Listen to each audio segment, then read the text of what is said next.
Good evening, everybody. I'm going to call this meeting to order. It's a regular meeting of the City Council of Fort Walton Beach on Tuesday, February 25th, 2025. If you have a cell phone, if you please turn it off or put it on vibrate, I'd appreciate that. It'll keep us from interrupting the meeting. And this evening we have Pastor Tommy Walker from Sylvania Heights First Baptist Church here to lead us in an invocation. If you please rise and then remain standing for the Pledge of Allegiance. Pastor Walker.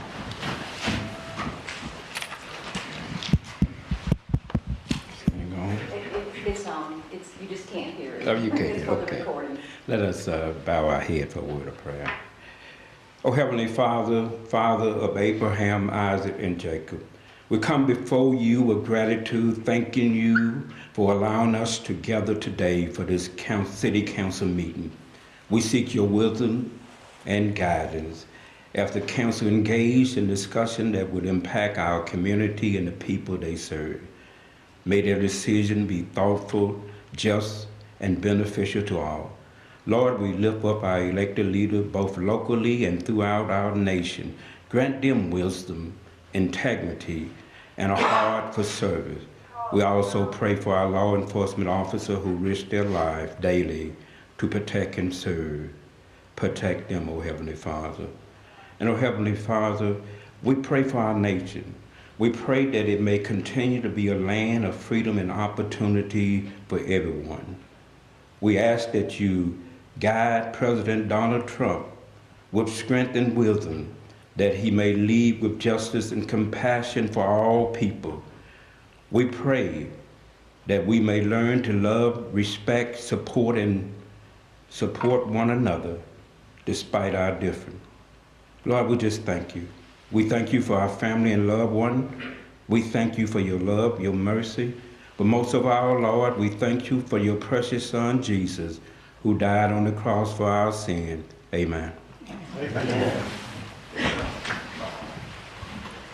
I pledge allegiance to the flag of the United States of America and to the republic for which it stands, one nation, under God, indivisible, with liberty and justice for all. Thank you.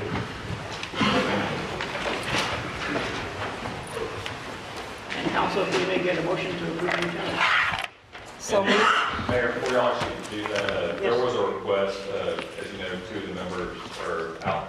I think one's out sick and one's out with family issues tonight. And Councilmember Travis Smith did convey to me to just make a request that y'all potentially postpone the first reading and just do maybe take public comments on the livery ordinance tonight. Obviously, that's something y'all have to make that decision to do. But he was asked hoping that the first reading could be postponed to the, is it March 11th? Is that the next meeting? The March 11th meeting. And so I'm just conveying that to y'all while y'all. All right, so I need to entertain a motion to, if we can entertain a motion to postpone, we can. Motion to postpone second. to March 11th. It's been moved by Councilman Jeter and seconded by Councilwoman Zaveri to postpone item 9.1 until the March 11th meeting. I always like Mr. Burns said, if there's anybody here to speak on tonight, public comment will allow, but any action will be postponed. Correct. That's what he was requesting. So. Okay, that'd be great. Council, please vote.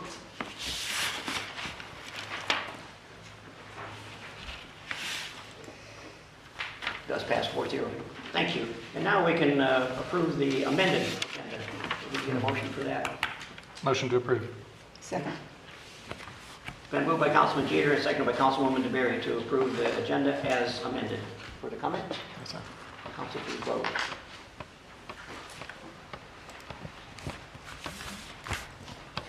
Does pass unanimously. Thank you, Council. And now comes the fun part of the evening, the ACE Award Student Award for Civic Excellence. If Addison Gudney from Choctaw would come forward, come down on the floor.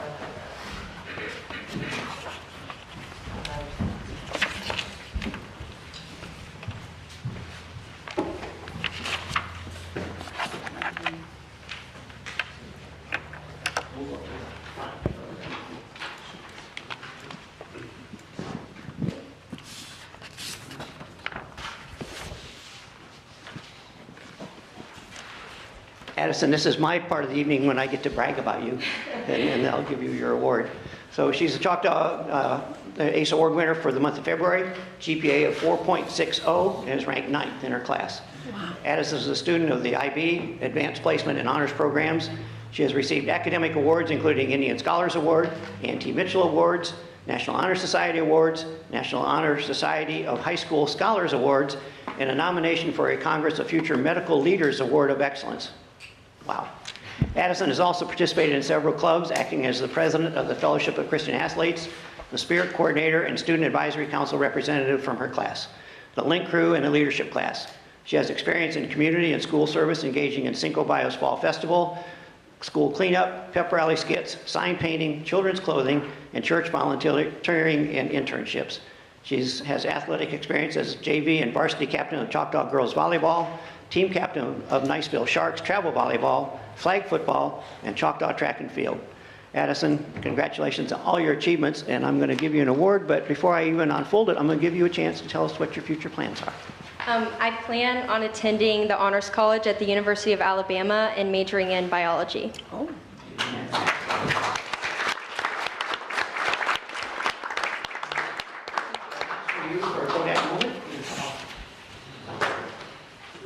Roll Tide. Congratulations. Yes, thank you.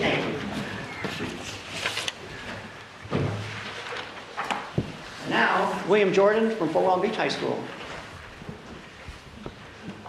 And William? Nice to meet you. I'm going to brag about you as well. William is a Fort Walton Beach High School's ACE Award winner for the month of February. He has a 4.64 GPA, ranked 6th in his class.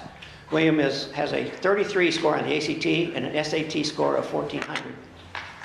Wow. He has received consistent 4s on his AP test in courses such as calculus, statistics, U.S. history, English language, and chemistry. William has received academic awards including Viking Scholar, Sunshine State Scholar nominee, and Senior Patrol Leader for his Boy Scout troop. His extracurriculars include NYLF Medicine, Boys State, First Aid, CPR certifications, Autodesk Fusion certifications, and working on Eagle Scout projects, including, whoops, wait a minute, I missed the line, leading Boy Scout excursions to Alaska and to the Rockies. Wow. William's hobbies include weightlifting, baseball, traveling, camping, and hiking. He has work experience at Small Cakes Cup Cakery and as a cashier and baker, and Sunquest Beach Weddings as a member of the beach crew. William's ongoing Eagle Scout project is constructing baseball bat holders at local Little League fields. Very nice. We congratulate William on his achievements and wish you the best in your future endeavors. And now, tell us about your future plans. I plan on attending Florida State University, majoring in pre-professional athletic training with aspirations of being a sports medicine physician. Wow, congratulations.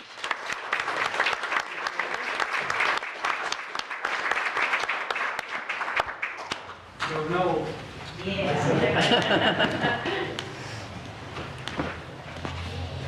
William, there is your award, and we'll stand by for a quick. Congratulations. Thank you so much. Wonderful.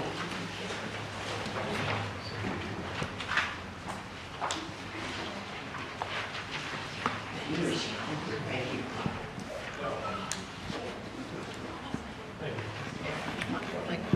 My youngest granddaughter's a Florida State mechanical engineer.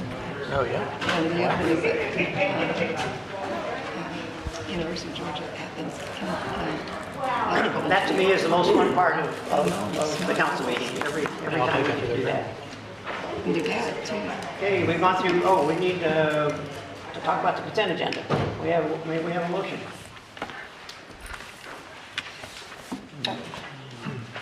Make a motion to approve the consent agenda. Second. It's been moved by Councilman Walker and seconded by Councilman Jeter to approve the consent agenda as presented. Any further comments? Comments? Yes, sir. Council, please vote.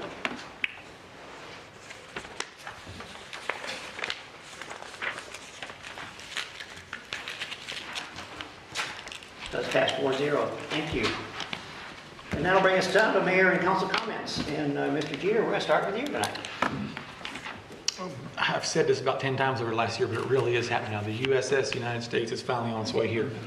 And I think that's huge and awesome, not just because I'm on the TDC board and I get to see all of the behind the scenes stuff that they've really worked so hard to do. I just think it's going to be a huge draw for this area.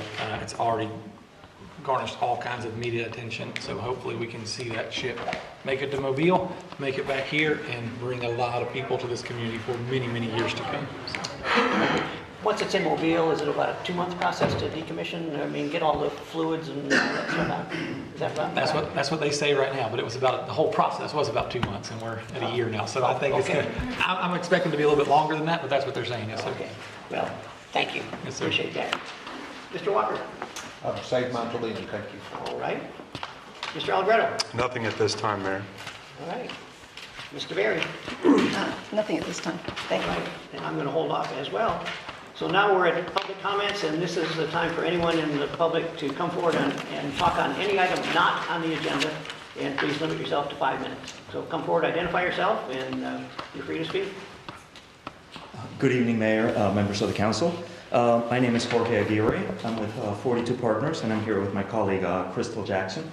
We're with the Fort Walton Beach Housing Authority's development team, and so we just wanted to come in and give you a quick update on the first phase of the redevelopment of Charlottesville Terrace, the Bayside Breeze apartment complex. As you know, with your support, we are moving forward, so once again, thank you. Thank you for the city's support, both with actions and through encouragement of city staff to work with us, and financially, of course. We have finished our design.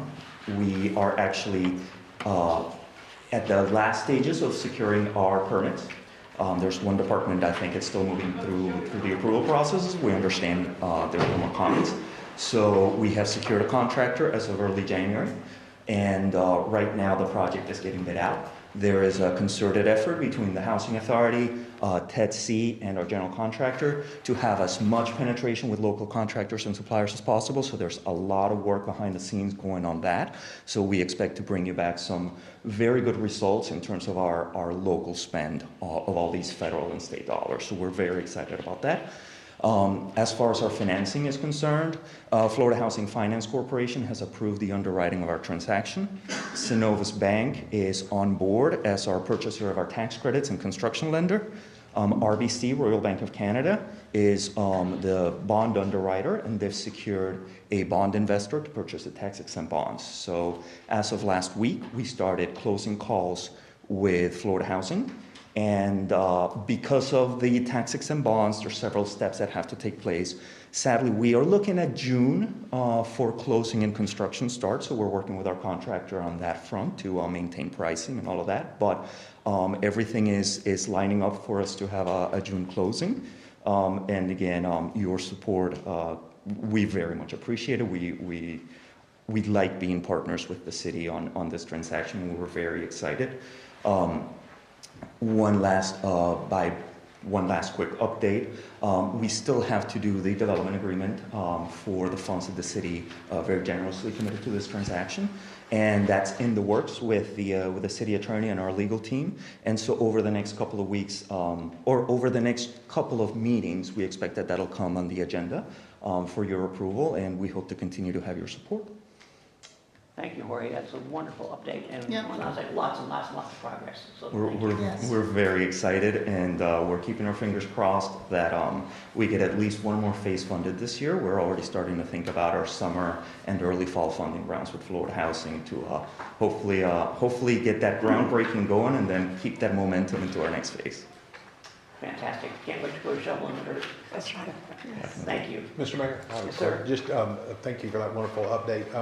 Last time, it seems like it's been a while since I've seen you, and the issue came up regarding the waterway and the retaining wall. There were some issues there. There was some funding, and there was some, any updates on that, where that issue is? We'll have to bring you an update when we bring that with our civil engineer. Okay.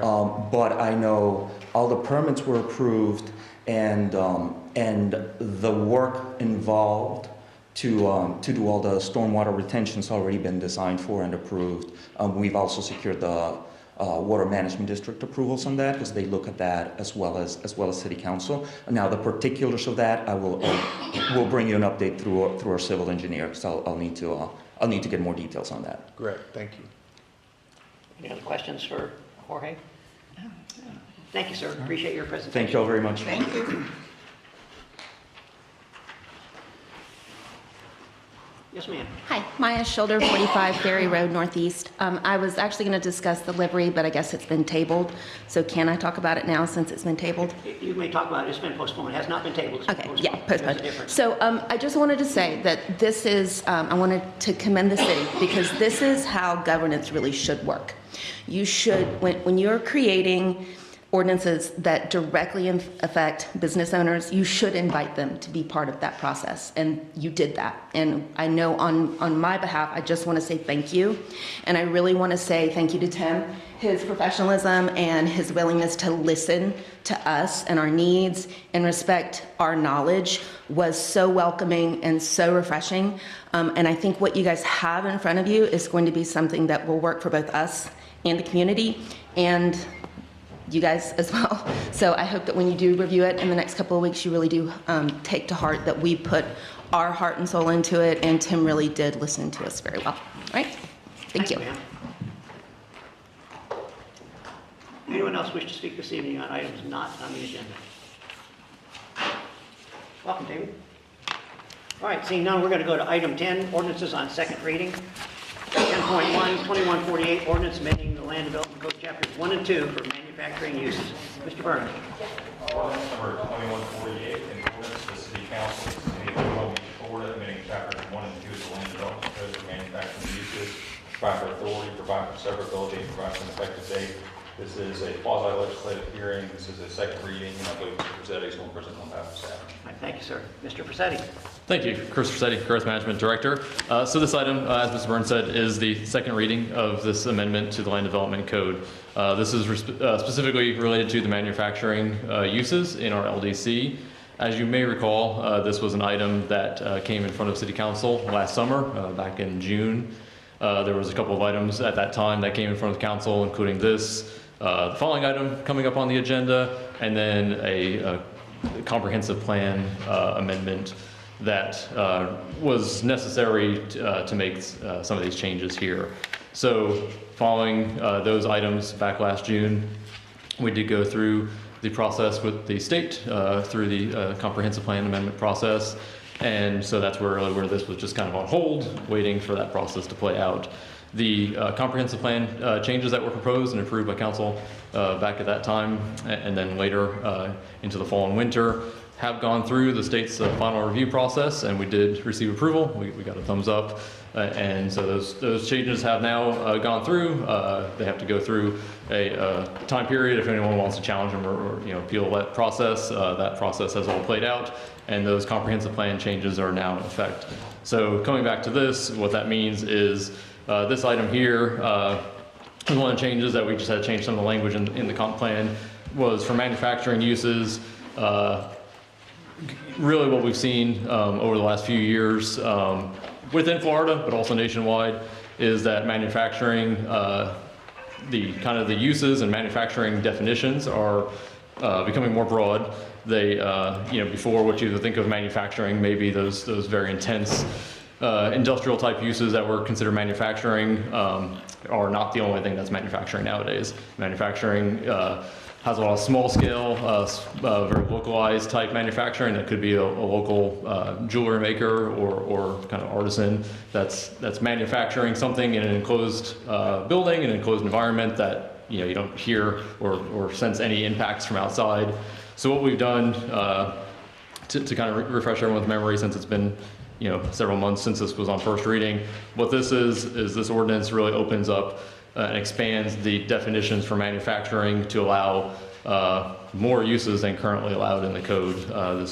This separates out from light, medium, and heavy manufacturing that we didn't have before, and really, as I said, allows some of those types of uses that don't have any outside external impacts to neighboring properties, to residents nearby, and allows those uses to be located in some of our mixed use and commercial zoning districts, where before we only classified it really as more industrial type uses.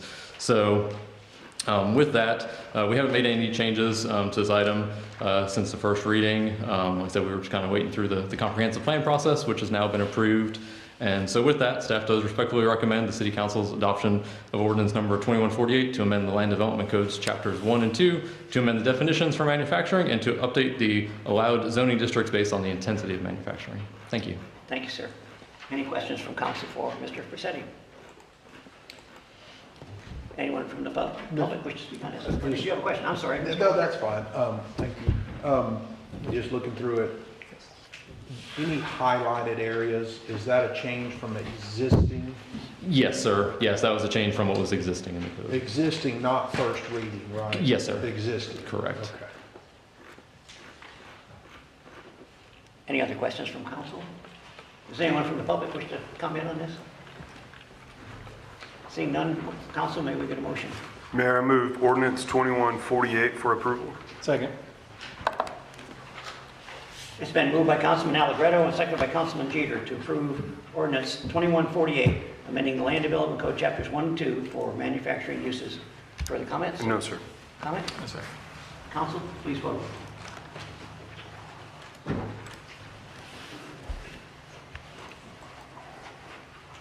Does pass unanimously. Thank you, council. Excuse me. That brings us to item 10.2, 2149, an ordinance amending Land Development Code chapters 2, 4, 5, and 6 for creation of mixed-use 3 zoning district. Mr. Burns. Ordinance number 2149, an ordinance of the City Council of the City of Fort Walton Beach, Florida, amending chapters 2, 4, 5, and 6 of the Land Development Code to establish standards for MX3 mixed-use downtown high-intensity zoning district, provide for authority, provide for severability, and provide for effective date. This is a second reading. It's a quasi-legislative hearing, and Mr. Pursetti is also going to present on that statute. Thank you, sir. Chris, the floor is yours. Yes, thank you. Much like the last item, this was an item that also was in front of the council last summer in June for a first reading, and also required the change to our comprehensive plan to allow some of the increased densities that are proposed with the creation of this new zoning district. That item for the comp plan did go through the process and was approved by the state following their review and went into effect the beginning of this year. So with that, we did prepare this item to come back in front of you all for second reading. Just a quick refresher again on this. This really comes through the process of the implementation of the downtown master plan. In the downtown master plan, there was different numbers for as far as density of housing units and development in the downtown area, and to make those numbers work to achieve what was the vision of that long-term vision in there, it did recommend to create this new MX3 zoning district. So as we're working through that process, this is what this item is, really came through the downtown master plan recommendations. What it would do would be to create a new MX3 downtown high intensity zoning district that has a higher density than we currently have in our just our MX2 mixed use high zoning. And so what this ordinance does is proposes to create the new zoning district, define it, and then create the density numbers and the allowable uses, basically what will be allowed in an MX3 zoning district. Just so everyone understands what this doesn't do, this isn't rezoning any properties to MX3 today. This is opening the door for the future for any property to be rezoned, whether it was city initiated or privately initiated. But this is just laying the initial groundwork to put it in the code. Any changed rezoning to any property within our downtown would come back in front of the council as a rezoning request. This is, like I said, kind of just the first steps to identify the types of uses we want, and specifically this MX3, the vision of it in the master plan is for just the center core of downtown. This is not the entire city, this is not even the entire downtown, but it's really for that inner kind of center core. Picture that future just south of around the Mound to Highway 98 kind of area, not south of Brook Street or anything like that even. So we've not made any changes since first reading, and like I said, this was really kind of predicated by the downtown master plan and the comprehensive plan amendment that was approved. So with that, staff does respectfully recommend the City Council's adoption of ordinance number 2149 to amend the Land Development Codes chapters 2, 4, 5, and 6 to create standards for an MX3 zoning district. Thank you. Thank you, sir. Questions from council? Mr. Walker. Thanks, Chris. So spent a little bit of time.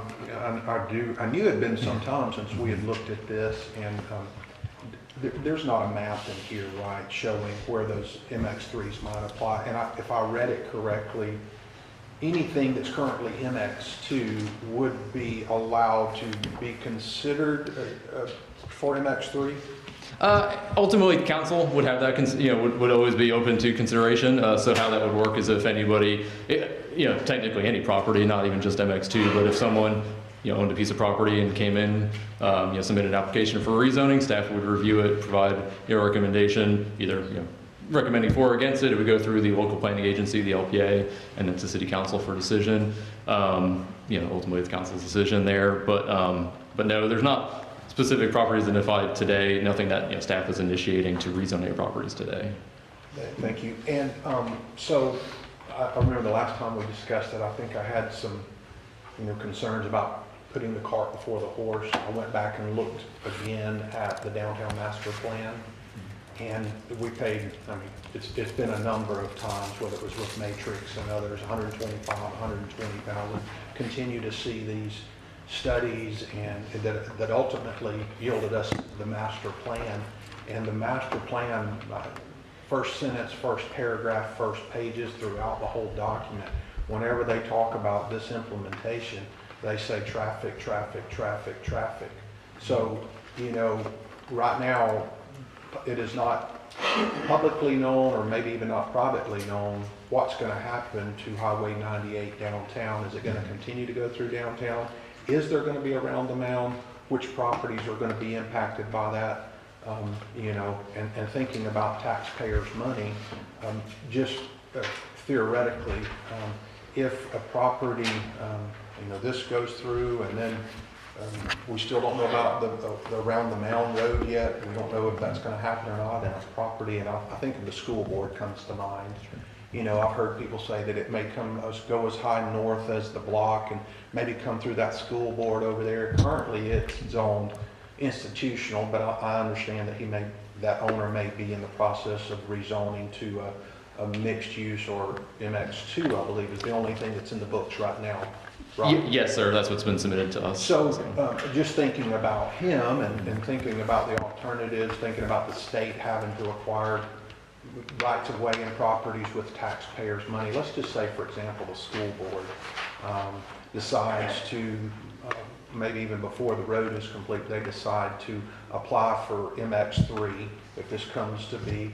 Currently at MX2, if the state had to acquire that piece of property with taxpayers' money, it has a value established based on MX2, right? Currently, it is a community facility, but if they do get zoning approved to MX2, that's just my understanding. And then so I guess I'm trying to establish that MX2 property that's required to be purchased by the state has less value to the owner. The state pays less for it based on a formula. But if it becomes MX3, did the cost of that property just go up? I'm not an appraiser, so I can't say, for sure. Obviously, if the density is allowed, I think there's a fair argument to make, as you're saying there. And that's kind of a little bit, I'm not opposed to having an MX3 at all. I just think we're a little bit putting the cart before the horse because we don't know where the road's going to go. Sure. So if we're running up the cost of purchasing land, acquiring land by the state from 10 million to 20 million, going up from MX2 to MX3, that's a consideration. So I do feel that we're, again, a little bit, good language, I'm sure it's probably going to come, but again, just committing to establishing this prior to the understanding of where that road's coming through. And again, I don't know how or why it's necessarily happened, but all those studies we paid for, the downtown master plan, absolutely hammers transportation problems, transportation. So, with us, it may be that around the mound doesn't come and we keep traffic going through downtown Fort Walton Beach, correct? Yes. And then so if some of these properties that are currently MX2 get to request a rezoning to MX3, there's no, I wouldn't know what a right or reason to deny them. Sure, right. And it's like, well, we got to now allow MX3, which is going to increase our traffic tremendously, and we're still going through downtown Fort Walton Beach. So for those reasons, I won't support doing it at this time. Thank you. Mr. Berry? I have concerns also with the increased traffic and parking, because of what I'm seeing now with properties that are MX3, MX2, they're parking right up next to the stop signs, and that's against the Florida statutes. And because there's no place to park. So if we're going to increase the density, how to... Sure, and so that's, and you may recall, I think it was even maybe on first reading, one of our local engineers kind of talking about it, in relation to, from the engineering side. When we see these developments come in, it's kind of like a puzzle. You're trying to fit all the pieces together, make it work. Parking, this doesn't affect parking as in it doesn't reduce or eliminate parking requirements. So even if you can now have more units, more apartments on a piece of property, you still got to park those cars legally to meet code. And if they can't make that work, they can't fit that many number of units. It opens up the opportunity, to try, but you're still looking at stormwater, you're looking at landscaping, you're looking at parking. The traffic is absolutely a concern in there. One of the requirements in the land development code is that you have to have a traffic study prepared by a licensed engineer. So they have to look at all the traffic demands, and that's for every development coming in. If they want 100 units now, and it's for residential, if it's 2 parking spaces per unit, that's 200 parking spaces. If they start laying out their site on the civil plans and find that there's not space for that, well, then they're gonna have to, again, kind of make that puzzle fit together, figure out, can I have more units here? Maybe I take away units. Ultimately, the density isn't the number that's set and saying, okay, yep, I can go forward and do. It's really, it comes into that parking, it comes into that traffic, making sure those numbers all meet for every project that comes through. Like you mentioned too, if someone came in with the rezoning and, we find that there's no reason to deny it, then it's, and it, theoretically was approved, and now we have an MX3 zone property. The next step is then to come, through for a development order process. If, as you may recall, the old landmark site, they were looking at trying to get a hold of city property through a development agreement, which was now another step that had to come through city council. It had to go through a major development order as well through city council, as well as the development agreement. So, if they're looking on doing it just on their property, well, again, they're just trying to make all those pieces fit together. And, there's, just because we're saying, if we're saying we're doing this, it doesn't mean that you get a free parking. Go ahead. Well, what I'm seeing all over the city, is cars are bigger. People, especially like the townhomes with garages, they fill the garages up with stuff, and then they park in front of the garage, and then their cars go out into the street because they only have a small little driveway there.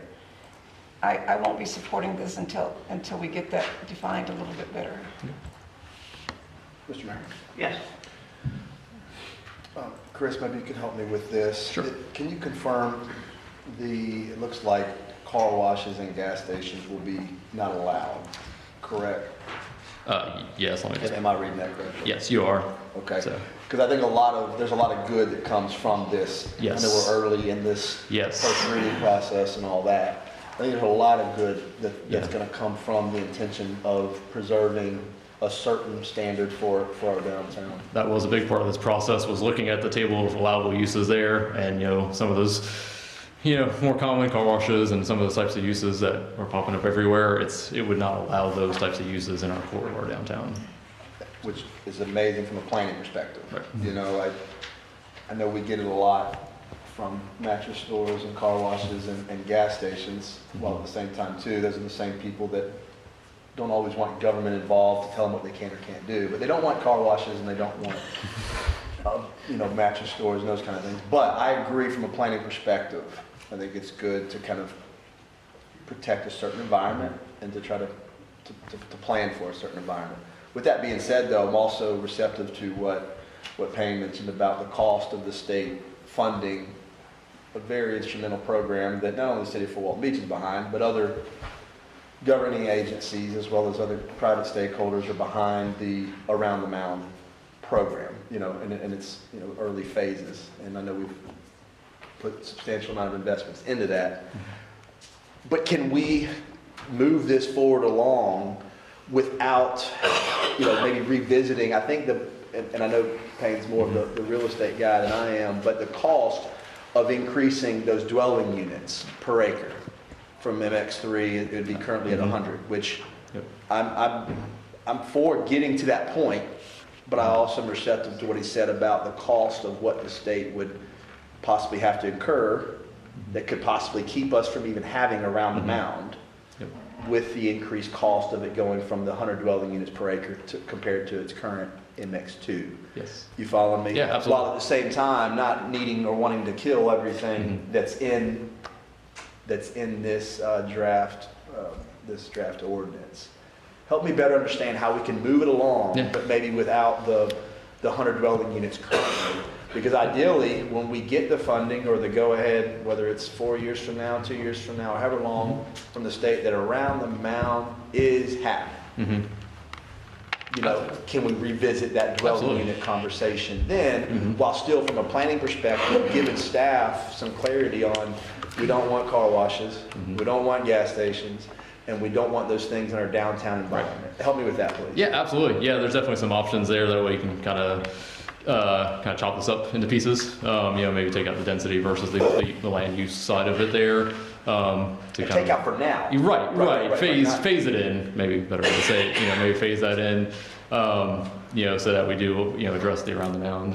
As you mentioned there with some of those costs, while still addressing the what we proposed in the land uses here. That's something we could definitely look at. I'd say probably best if, from our staff side, if we just, if that's where the council is wanting to go, we can just kind of tweak it and bring it back, trying to pull out maybe some of the density numbers for now, do that as maybe a future phase or discussion with council here. The PD&E study for around the mound should be done before the end of this year, so that should give us some much better idea and numbers there. But like you mentioned there, some of the uses are the goals of, I think, what we're trying to get to downtown. So, we're definitely open to kind of separating out those two and, still implementing MX3, but maybe not changing the density numbers at this time, if that's what council, wants to do. Because I heard some concerns from Mr. Berry and Mr. Walker from a planning perspective. I think, I can't speak for those two, but I think from a planning perspective, there's some things that we all can agree that we need to move forward to give staff clarity on what we're trying to preserve. Yeah, for sure. Thank you. Other comments from council? Yeah, I think Councilman Schmidt hit on the head. If we're not in a rush to do this, I've never looked at it from that aspect, but I think we all feel the same way about certain businesses, but we also feel the same way about around the mound. I think we all want around the mound to get here. Could this be something that possibly slows it down or makes the price tag cost a little more when we don't have anybody specifically wanting to do this right now, today, next week, or next month? It's not gonna, it's not gonna stop up future development from happening, like Councilman Schmidt saying, after around the mound. I think you're gonna have a lot of people want to come play in this beautiful community after the bridge is done, after around the mound's done. There's a lot of great things happening. So I certainly don't want to rush into doing it, but I also want to get there so that it does, because that's what we can do is incentivize people to come in and play in our city, and I think this does incentivize them. But like Councilman Walker said, maybe we're not ready to incentivize yet because we don't know where the road's going to go. So that does make sense. For sure. Yeah. So I would support going back and tweaking it and any changes we can make without, the dwelling units. Yeah, we can definitely. Because obviously, like Mr. Berry was saying too, everything has development standards, and you're still, whether you go on MX2 or MX3, you're still going to have to adhere by the LBC, provide proper parking, provide all of this, right? So it's not going to change any of that. This doesn't even change the height limit. Remember that last conversation? Yes. The height limit even stays the same. Exactly. So this doesn't mean high rises. Correct. The height limit even stays the same as MX2, right? Yes. Okay, that's fine. So, for sure. Any other comments from council? Mr. Walker? Follow-up. Yeah, thank you. That was great discussion. So, hearing, the majority, hearing speakers up here and addressing the density, if second reading is tonight, if it were to be voted on and passed, it would become effective immediately, and we would start pursuing those options. So if we pulled this item, tabled it for a future date in exactly the same form it is, we find out, we get the PD&E, and we all see where it's going to go and everything else. We're like, and that's great. Chris, bring this back to us real quick, make it happen. It happens that quickly, right? It's not. Yeah, absolutely. Not approving this tonight wouldn't cause a problem with delays. I mean, Yep. I guess the one person or group that might be would be someone that wants to develop today on their property, apply for development Sure. order in the MX3 zoning, but we don't have any of those before staff now, right? We don't have anybody's going, man, I want to start a development and I want to do it under these densities. Right. No one submitted. We have heard from the old former landmark site that they've expressed interest, but Sure. as far as applications, Okay. sitting there waiting for this, they're not submitted today. Gotcha, okay. Well, I mean, sounds like maybe it should could. be a pull instead of a tweak it, because we're fine with, I think we're fine with the densities, but we just want to know when the road's going to come through, so maybe pull it and table it when we know that PD&E immediately comes after it. Sounds good, right to me. So is that a motion on the table? That is a motion. Second. So somebody should put that in. Second. Table it. And so indefinitely, basically, and staff will just bring it back before you. In Have it ready to go? conjunction with, after we receive the PD&E and the PD&E will show the route, correct? It should have a preferred alternative. Sure. Recommended this as the route with all the Elevated potential or impacts. elevated and all that stuff, Mhm. right? So, yeah, I mean, I think Yep. it just comes in conjunction with that, and at the same time, we go, hey, great, we've now got this 3, all those people want to come play, Yep. and here are your densities. Mr. Mayor? Yes. Not to keep beating up on car washes and fuel stations, but playing hypotheticals with that, so if we table it indefinitely and it comes back a year and a half from now, or whenever it is, after that PD&E and those other fine points,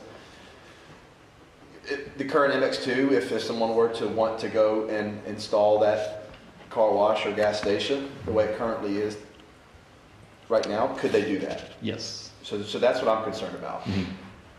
Where,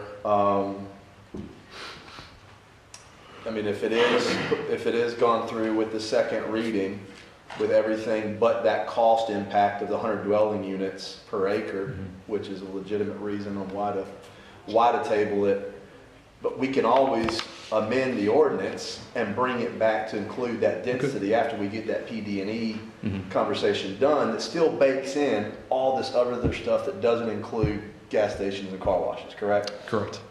And we can currently, if an investor wanted to develop a car wash and gas station, if we tabled this, they could move forward with our LDC currently. Yes. And I don't like that, so, yeah, okay. Mr. Mayor, Go ahead, Mr. Walker. good points. What are the abilities to modify MX2 to, I mean, right now, I'm looking up there at the old newspaper, the old building there, that's gonna be a gas station now, Murphy, and all that's MX2, they're operating under that. Can MX, if it's the council's will to prohibit those unwanted, can we modify MX2 to say no car washes and mattress stores? Although I don't want any mattress stores, I see gas stations coming up everywhere, but Sure. if you're gonna modify one, why not modify MX2 to go ahead and stop it? So I would say MX2 it's pretty broad across the city, MX2. So, just looking at scale-wise, there'd be a lot more properties impacted across the city, looking at, what uses are being potentially limited or removed by it. Not saying it's not possible, but it would just be a lot broader, versus this, we're looking at specifically like downtown. We don't want these uses versus MX2 has properties up Field Parkway, down Market Street Parkway, towards Mary Esther, just other areas in the city, that, maybe they're not a bad thing. If they are, if we don't want them there, that's fine. It's possible, but it is a lot broader. That would be a lot broader change than if we were just to maybe implement MX3's uses as a new zoning now. Well, and that goes back to your first statement that talked about south of around the mound. We don't know where south is just yet. Sure. And, limited scope of it is pretty small and south of that. So if, I don't know where a gas station could fit south of around the mountain. For sure. Maybe not a mattress store either. Right. If we're limiting it that small, and again, I don't know of a map, Right. don't see a map, and I just, it sounds like MX2, even though they may be north of the around the mound, they could apply to rezone to MX3. They could. Now, I would say from staff's review, based on really the recommendations in the downtown master plan, staff wouldn't support it. Not say LPA or the city council couldn't still approve an MX3 elsewhere, but based on our review of it, we would stick to a very small defined area within the downtown for staff's recommendation. School board property, big property, Yep. 7 acres, I Yeah. think thereabouts. I mean, That's this one goes- that, This goes through, it's north of around the mound of our concept Yep. anyway. yeah, So a gas station combined with a mattress store could go there. That's about as close as they could get, right? I mean, that's the only Mhm. piece of raw land right now, so. Yep. I'm not too concerned myself about a gas station showing up in down here, and it's not gonna be affecting those north of around the mound, so. And for clarification, Councilmember Peter, your motion is to postpone it or to table it, table the second reading and bring it back on second reading once the around the mound plan is done, correct? Is that? I think that's Councilman Walker's motion. I did second it, but yes. Your second. I would table it, postpone it until we get the PD&E, and then from there, a map can exist that shows all of these things. The second reading is postponed, correct? Is The that- that's second important. reading is postponed instead of modified, because again, the densities are going to be the densities, there's some bonus stuff there, but yeah, let's just keep it in place as it is, and when that PD&E comes out, we can overlay this over it and go, hey, here it is, so. The only reason, so staff doesn't have to resubmit it to the state again at that point in time and delay. That's the only reason I made that clarification. Yeah, sure, yes, let's make it easy. Hold on to this and bring it back to us after PD&E is the motion. Okay, got it. So the motion is to postpone 10.2 until after the second reading on 10.2, until after the PD&E is complete. That's your motion and your second. Further comments from council? Yes, sir. I would like to comment on it as well. I'm not going to support the motion. I certainly understand the argument, and I think the only valid, like legitimate argument is increasing the value of those properties so that it costs the state more so that the project looks less attractive. Like that's a valid and reasonable thing to wonder about. The rest of it, as far as the traffic and the parking situations go, are all addressed within the code that you have to go through and the process that you have to go through to build anything anywhere in the city. I just can't get past what Mr. Schmidt is advocating for as well, and I strongly agree with it. This creates a district, a special area in our city that we're saying this area is different. Whether or not we want to get on board with the density situation right now, again, I understand that if we're worried about the future costs and how attractive the project looks to the state. But if we could put these things into place, these guardrails into place right now to say, hey, that big lot right there that the Smith family owns, here's a big sweetheart offer for another beautiful car wash right there. Hey, one of those older hotels that are right there, that the other building that just got knocked down over there, there's a lot of properties that could potentially be for sale that aren't currently for sale. There's a lot of things that could go in those places that we wouldn't as a community necessarily want. And if our council has the ability to prevent more of these businesses that we do get a lot of complaints about, again, the government's job is not to say what's right or what's not, it's what fits our code that we've established.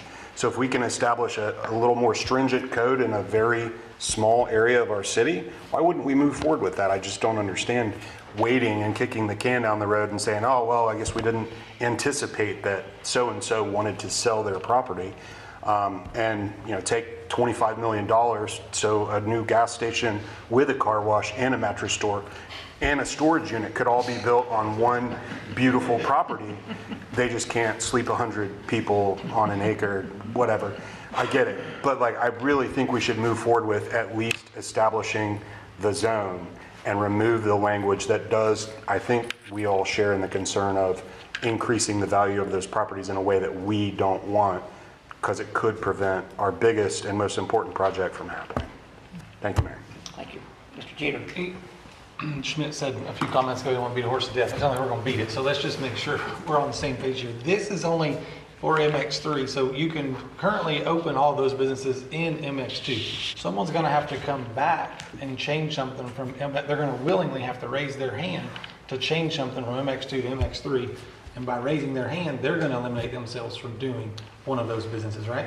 Yes, it also could be city initiated. We could initiate a rezoning of properties at the city's will, if we so choose, and then go And through the whole process for public That's where the possible input. map could come in. to Yes, where we absolutely. could That's where, possibly- if we wanted to go that route, we would develop a map. There is it's in the statute, it's laid out how you have to do property owner notices, how you have to, provide all of that time for input and feedback to bring it to council. So so everyone's aware, there is two routes. You So could I'll put it take. back on you then, and maybe even Mr. Sheffield, then what is the best way to accomplish that now? Because while I certainly agree with Councilman Schmidt and Allegretto, we certainly want to have the city be able to impose that type of map. But You we need don't to pass want- this tonight to be able to do the. But that's also going to increase the density. Well, Or you- can we edit a second reading? Well, someone would still have to come in to seek an application from the city to rezone their property unless the city's just decided to do their own, which would still have to be voted on by council. But you would have full discretion as a council.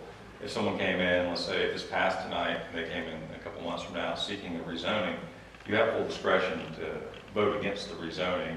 It's only once you've approved of the rezoning and then they try to develop their property that you're then somewhat constrained until we deny like a development order at a later point in time. But you have full discretion to deny a rezoning request by owner. So you will always be the ultimate adjudicator of that. And this is not rezoning any property tonight. This is just allowing the possibility of rezoning property. Right, and likewise, this would also, we would still have the vote and the power to approve whatever map staff may draw and say we're forcefully going to rezone these certain properties. That's going to come back to you. Yeah. But you'd have to pass this tonight to start that next process, or otherwise it's still kind of a theoretical thing for staff to do, because they can't create a future land use map that has a zoning district that has not been already Had been approved. Mr. Mayor? Yes, go ahead. Yeah, I'd be more supportive of this and won't support the current motion if we could move forward with the second reading of this, but excluding that table 4.02.01, the development standards and mixed-use zoning districts, the base density and those things until, the state, we get the PD&E study back from around the mound and revisit that would be, at that time, the new ordinance or the updated ordinance that gives staff and starting the process of us going through future land use and trying to plan and preserve of a downtown. So I won't be supporting the current motion. Mr. Walker? Trying to figure it out here, that made me think, so there's not a map there, future land use coming up. If this were to move forward without the density portion of it, you go to work on establishing an overlay or a footprint or a map of where those things are, and that is, without the density being involved. It came up about, one of the points I brought up was about the expense, but the other was about the traffic. We don't know where it's going to go. It theoretically can remain going through downtown. And when you have an MX3 over it, which, again, if we remove density, its essential effect would only be restricting certain businesses for coming into a very small area that south of around the mound, there are no properties other than maybe the Smith property there, a gas station next to DeFrance or on DeFrance. If that turned out to be south of it, the number one alternative though actually dumps out right in front of, that Smith property would be north of around the mound, right? Correct. Potentially, yeah. So. Mr. Schmidt? But with the hypothetical of if it doesn't happen, the around the mound. Right. So if the around the mound doesn't happen, like you were saying, we still, I think, from a planning perspective, should be not allowing car washes and gas stations in that district. If around the mound does happen, it's a great quote-unquote problem to have. We revisit the density while still giving staff the clarity of planning on how to have certain standards and certain, like Nick said best, not that we don't want certain businesses in town, but we have a certain development code to restrict certain things to protect a certain environment. So I hope Mr. Berry thinks long and hard about this. I'd really like for us to move forward with this and giving staff the clarity so that we can plan, but not including, the density table. The way the motion currently sits, it's asking about tabling it completely. And it looks like you may be the swing vote, Mr. Berry. Well, the motion on the floor is to postpone until the PD&E is complete. That's the motion. The whole ordinance, correct. And that's why myself and Nick mentioned about we won't be supporting it. Or I don't want to speak for Nick, but right now it's sitting kind of maybe at 2-2. So I was kind of lobbying for maybe Mr. Berry to not support the current motion so that we could revisit another motion. Here's one thing of clarification. At a later point in time, if y'all did that tonight without the density in there, if they came back at a later point in time and added it back in, they would still have to go back to the state again, right? Well, this isn't affecting the comp plan, so no, it would just go through our LPA. Restart, just do an LPA hearing for recommendation, then first and second reading for council. But we'll make sure that. Mr. Peter. So, Councilman Schmidt, you're saying if this doesn't pass, you want to make a separate motion. Will he be able to make a separate motion removing the density table, and that will pass the second reading? You don't have to do anything else with the state. We can just remove the density. There's nothing else from the state required, I'll say from that side. Or you can make a friendly amendment.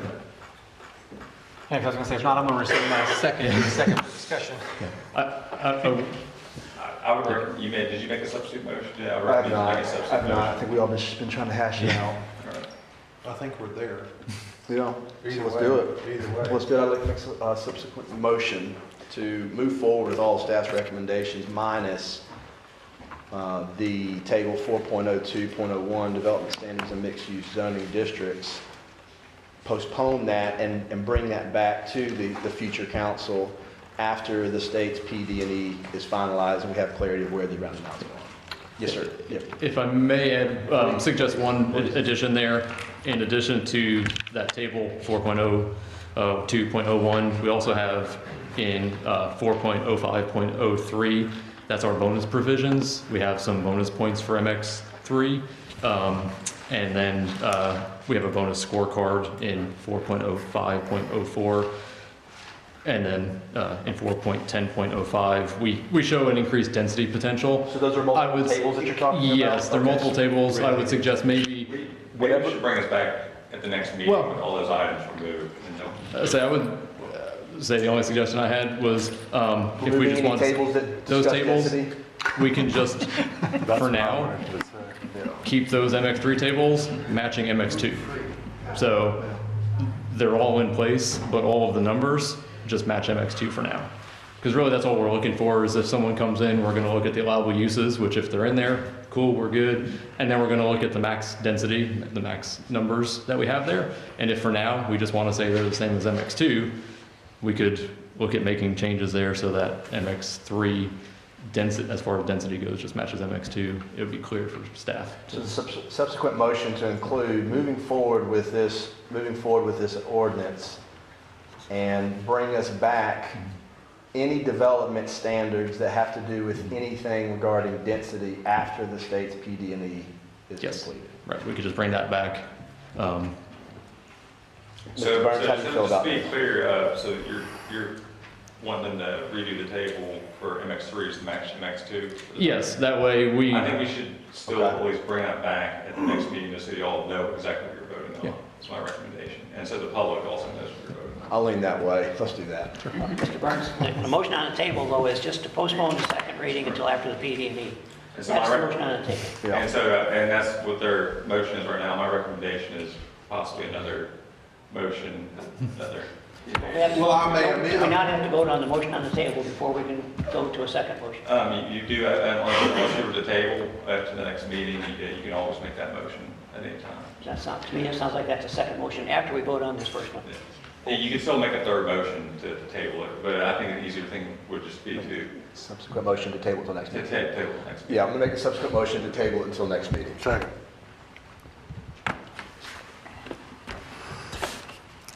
Mr. Alvarado, you need a second. I was, yes, sir.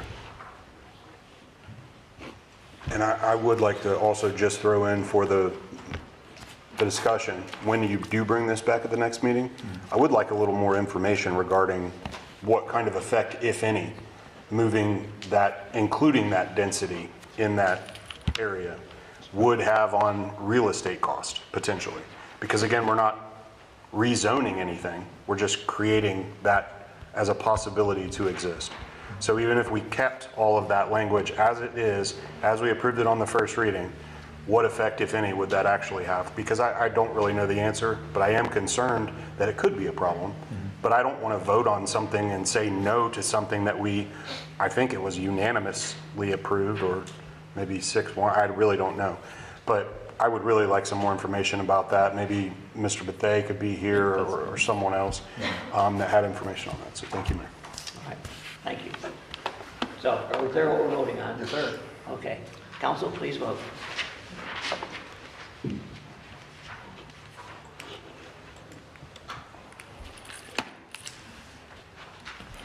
It does pass unanimously. Thank you, Council. That brings us to, item 11, appointments. Appointment of election canvassing board representatives. Ms. Barnes.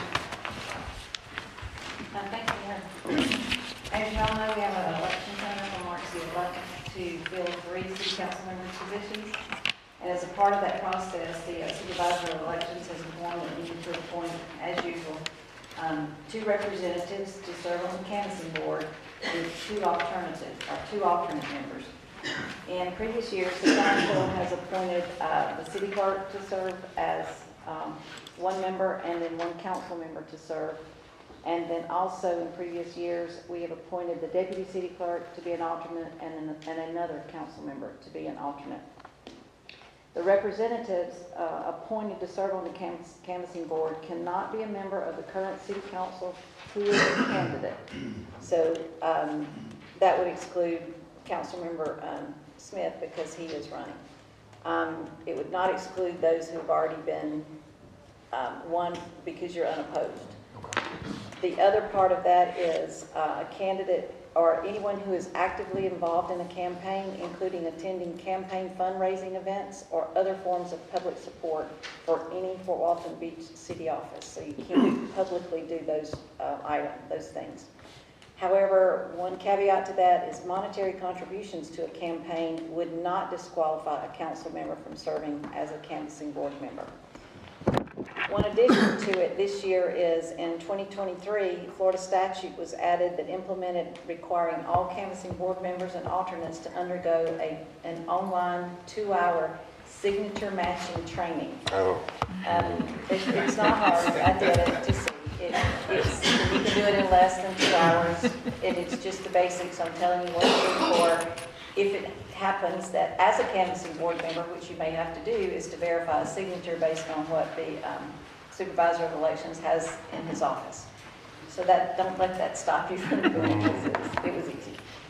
And that is a requirement. And then there's only 1 meeting that the council member would need to attend, and that will be on Tuesday, March the 11th, beginning at 4:30. And you stay until after the election at 7, and then whatever wraps it up. Usually that's not very long. You may have to look at a few ballots, but it shouldn't be too long. And then the other 2 meetings that are held for the canvassing board can be attended by 2 other members of the board, which would be either myself or the deputy, whoever goes to those. And basically that's it. So staff respectfully recommends city council appointment of 2 representatives with 2 alternates to serve on the canvassing board for the upcoming city election. Mr. Mayor, Yes. we got a workshop that day, correct? We did have one scheduled at 4 o'clock that day. At 4 and then a regular meeting at 6. How would that, CDBG. Yes, that's correct. The 1 council member would miss both of those meetings that day, the CDBG meeting and the special meeting and the regular council meeting.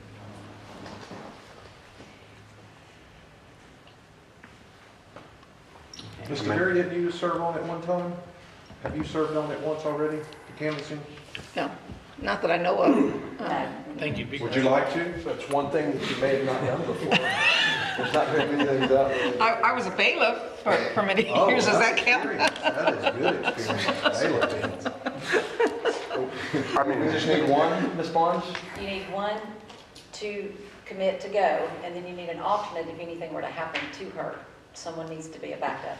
Mr. Mayor, I'd like to make a motion And, I'm sorry to Okay. interrupt, but, and then we need another person to go, and that's, you guys have usually appointed me or the deputy. Either one of us can go. If you make me the position, the person, the alternate can go, and I would probably attend this meeting that night, and the deputy would probably go to the, And basically, two of y'all can't go at the same time. So y'all need to have one council member appointed and one council member alternate, and then one non-council member appointee and one non-council member alternate. That way, you don't run any sunshine law issues if both y'all were to show up. Okay. I'll do it. I make a motion to nominate Mr. Berry as a primary, and I'll be an alternate. With that language that you mentioned, I would like to include that language that you mentioned for you, or if you assign a deputy to go, so you can be here for that meeting, for the workshop and those things. What date is that? The 11th. March the 11th. March 11th, yeah. So Ms. Barnes, if you were the primary, then would Amber be the alternate? she would be the alternate, and we'll probably let her go to Crestview for the canvassing board, and I will attend the council meeting that night. Okay. All right, so it sounds like we need a motion to appoint Mr. Berry as the primary with Mr. Representative Schmidt as the alternate, and Ms. Barnes as the primary with Ms. Ford as the alternate. Second. Is that the motion carried? Yeah, so moved, that's it. Okay, I'll just make sure I got it down. Second. All right. I'm just putting it in my Moved by calendar. Councilman Schmidt, second by Councilman Cheater to, as I just said, Mr. Berry primary, Mr. Schmidt second, alternate, Ms. Barnes primary, Ms. Ford alternate. Thank you, Mr. Berry. Council, please vote.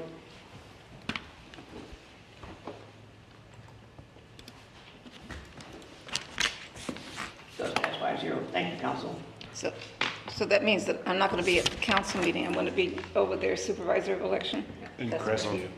in Crestview? I'll get with you on the details of that. Okay. Again, thank you.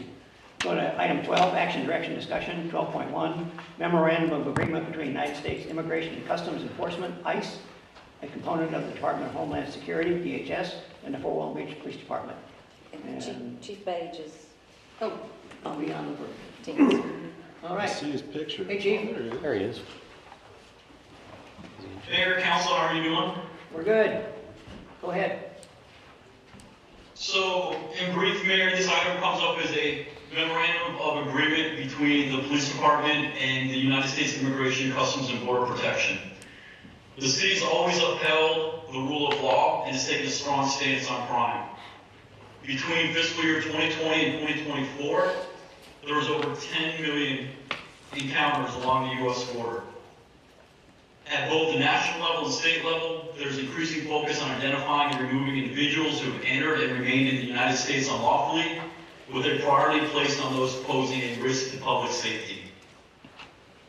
On February 13, 2025, Governor DeSantis signed Senate Bill 2C into law, strengthening immigration efforts at the state and local level. As part of this bill, the governor has pledged to support local immigration enforcement through grants. The governor established the Immigration Enforcement Council consisting of 4 police chiefs and 4 sheriffs to advise on the administration of the grants and on local enforcement of immigration laws. Federal laws provide for existing framework for local law enforcement to assist with immigration enforcement through the 287G program. This memorandum of agreement in front of you establishes the framework for cooperation between ICE and the police department and outlines responsibilities. The agreement strengthens the partnership between ICE and the police department. It provides the police department with access to resources, databases, and specialized training. The MOA details the implementation of the 287 program, which grants local jurisdiction for immigration enforcement. It allows for local officers to interrogate individuals to determine their immigration status, arrest individuals with or without a warrant for immigration violations, issue immigration detainers, and transport migrants. All this has to be done under the supervision of ICE. Officers cannot act independently. And either side may terminate this agreement at their choosing. The city would be responsible for the payment of salaries, even when officers work for immigration enforcement. ICE would cover training, lodging, and travel costs if applicable. The state has offered and is tentatively set up a grant fund to assist with immigration enforcement. Staff respectfully request the City Council authorize the City Manager and the Chief of Police to execute the Memorandum of Agreement between the United States Immigration Enforcement, known as ICE, and the Fort Walton Beach Police Department. Mayor, I can take any questions you may have. Thank you, Chief. Questions from council for Chief Page? Anyone from the public wish to comment on this? All right, council, may we get a motion? Mayor, so moved. Staff's recommendation for City Council authorization for the Chief of Police and City Manager to execute a memorandum of agreement between the U.S. Immigration and Customs Enforcement and the Fort Walton Beach Police Department. Second. Okay. Moved by Councilman Schmidt, second by Councilman Jeter to sign a memorandum of agreement between the U.S. Immigration and Customs Service, ICE, a component of the Department of Homeland Security, and the Fort Walton Beach Police Department. Further comment? Appreciate Chief Page jumping on this. Further comments? Council, please vote.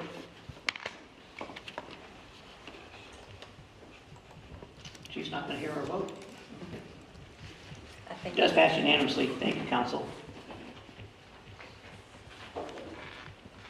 Item 12.2, award of ITV 25-002, stormwater pipe replacement on Martisa Road Northwest. Mr. Payne. Yes, Daniel Payne, Public Works Utility Services Director. Tonight, in front of you, you have an item related to a stormwater pipe and piece of infrastructure that needs to be replaced on Martisa Road. It's got a little bit of history on here. Back in 2021, we went in for a state funding in order to replace this pipe that's, you might hear it referred to as Martisa Road. It's actually in the backyards. That's where the infrastructure is. And as you can imagine, trees and things of over the years, as well as an old corrugated metal piece, have caused issues to it. The city's tried to trenchlessly fix it in the past, previously, before my time, but it's still not, it didn't work, really. So, like I said, back in 2021, we went for funding. We were subsequently awarded it. DEP administered a grant through it, and we've been in a process basically since 2023. So earlier, over the holidays, we bid out the job. It is a DEP grant that was, supposed to be 50-50, but they do it. There's always fine print, 50-50 up to a certain amount. And, the costs that we have are always, you try to project, but once you get down to it on the construction side of things, everything's underwater. There's going to be significant dewatering. We have, shed replacements, fence replacements, all that. It'll be quite a big footprint. But we received 2 bids that you see on there, and staff, after reviewing it as well as the engineered record, both concur that H&T Contractors out of Freeport is the lowest responsive bidder. Staff has worked with H&T before. We have no issues on that for that side. And having said that, the total cost of the project is $825,125. You can see the financially on the breakdown. The FDEP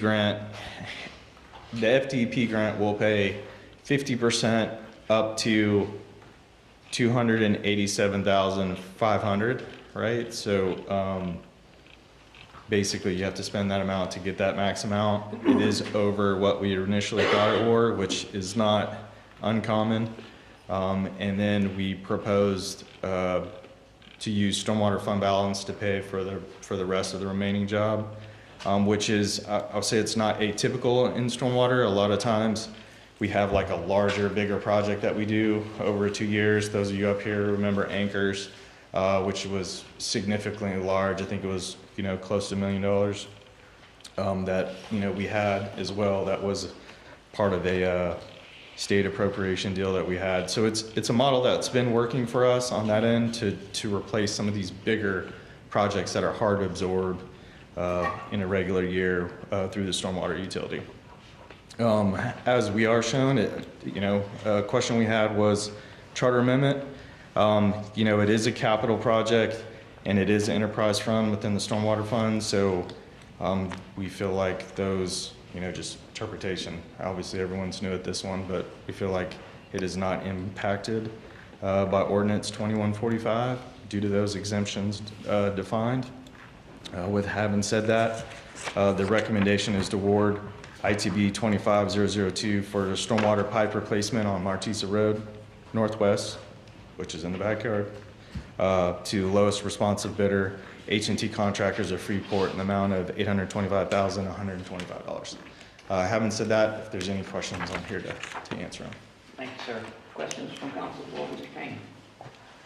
Mr. Schmidt? I'm trying to find it. I know you could help me quickly with this. On the financial side, is this something we budgeted for, or is this something we got to pull out based off of any kind of emergency or those kind of things? No, so we budgeted before, and it's actually a project carryover from previous year. So it should be in the project carryovers. Awesome, thank you, sir. And then now the remaining amount is we would need in addition to, but the actual project was a carryover. Gotcha. Thank you, Danny. Other questions from council? Yeah, Mayor. Okay. So the additional $250,000 above what was budgeted and above what was awarded, from the time that this project started until now, is that just due to inflation, to costs going up, to the job changing the scope between when it was first talked about and now?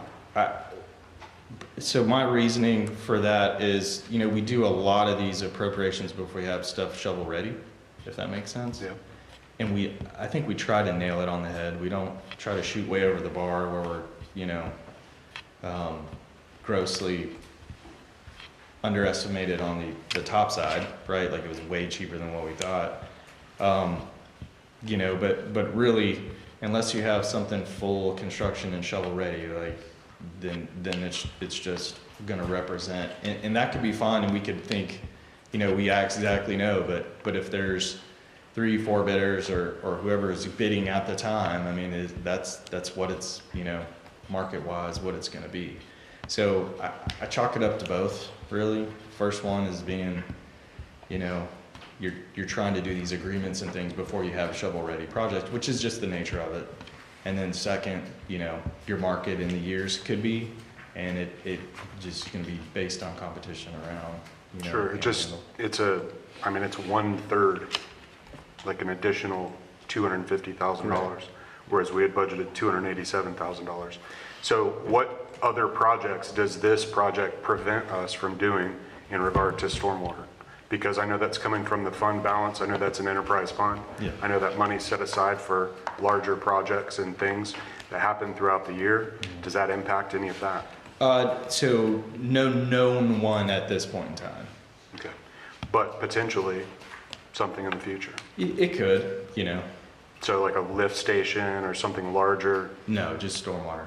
Okay, I got you. Just stormwater. Thank you, Mayor. Sure. Other questions from council for Mr. Payne? Mr. Barrett? Well, I recall a couple of years ago, he started on that project on Martisa and then stopped. And I had questioned about that. Didn't hear any more about it. And that is a stormwater problem over there. Matter of fact, it floods over there further on down on Holmes quite a bit. And we've had flooding in the neighbors' backyards all along there.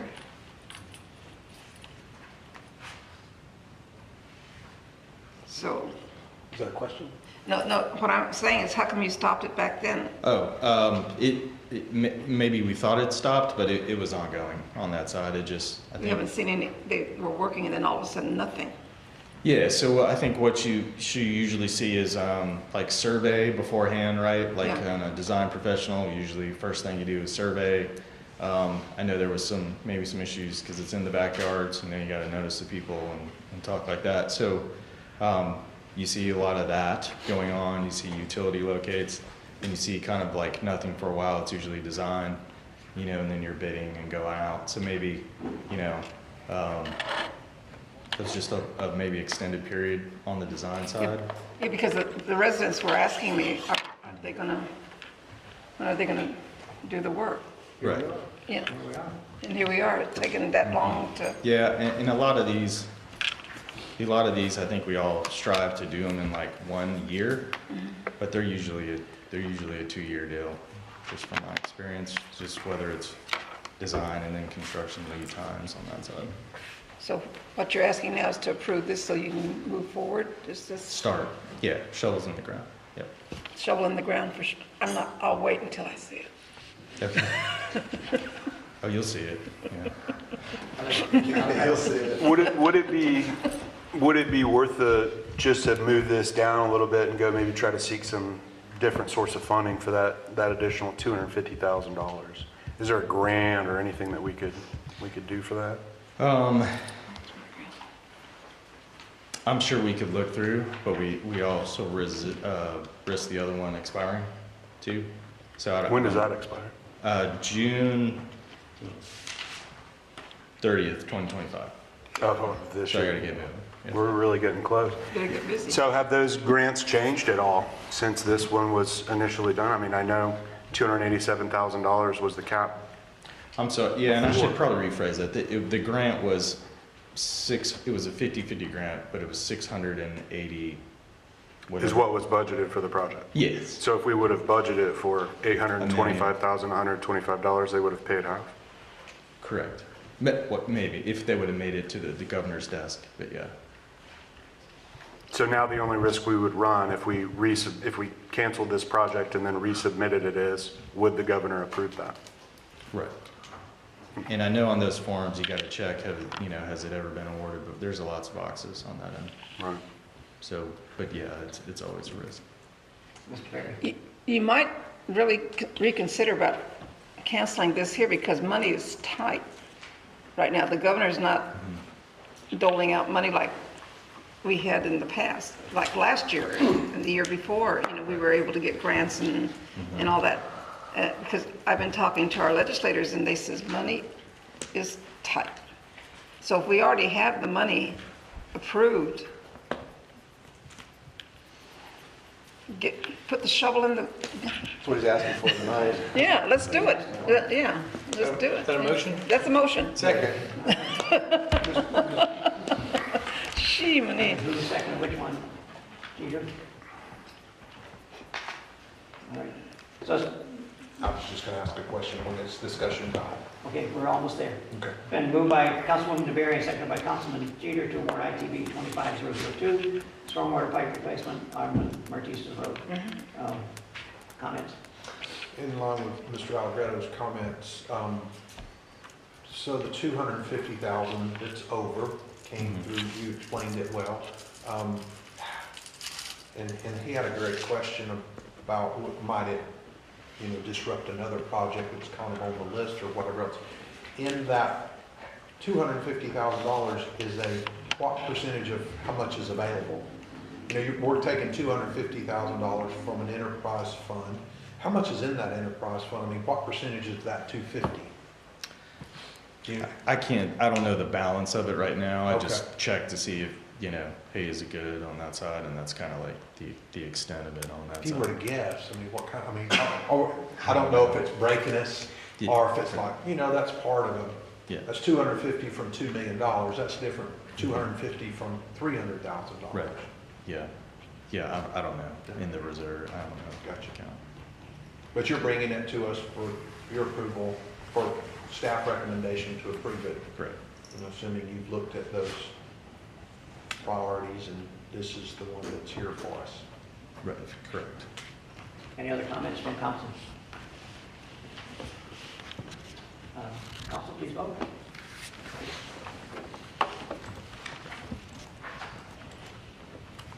Does pass unanimously. Thank you. Item 12.3, award a water tank asset management program. Mr. Payne. Yes, Mayor and Council, this item tonight is related to the city's potable water system. I just wanted to explain, I think we see and we focus on maybe the price tag, but I just want to let you know that's over a 10-year period. We have done this before. Our previous 10-year agreement that we had for our water tank asset management program basically took care of all of our city tanks over a 10-year period. And what that allows us to do is basically budget time. There's no mystery. You basically know what that portion is, you know, over a 5-10-year period. We had a 10-year period on that side. You know, this includes our state statutory compliance requirements, washouts, inspections, as well as coding systems that we have through all of our tanks that we have in the city. The staff was recently, it's a big bid that we usually have. Staff was recently notified that the city of Mary Esther procured a similar bid, and after review, our purchasing folks saw that we were able to piggyback off of it for their provisions. So they reviewed it and went through. After we found out that we could do that, we expressed desire to do so. And, you know, and that was awarded to US Tank, who's present in the audience tonight. And then in January, US Tank provided pricing that we had on a comparable level to that bid based on the city of Mary Esther's. And then after going through a couple rounds, just trying to make sure that we had all of our language correct and our numbers reviewed and everything else we had, you know, we decided to try to go with them for this, you know, 10-year period. What you're approving on this item is basically, you know, it's all subject to funding and everything else as well. But every budget year, you already know that for the 10 years. Like, so if we have, you know, in our, you know, repair and maintenance accounts, we know water tank asset management for this year is this tank, you know, tank A or a coding system. It's going to go up and down, but we at least know what that cost is for that work being performed. If it's something that we don't need to be done, it's subject to funding. So the award for that is, you know, to negotiate the contract or for the 10-year period with the pricing provided, as well as funding in the amount of this year, 24-25, $130,500.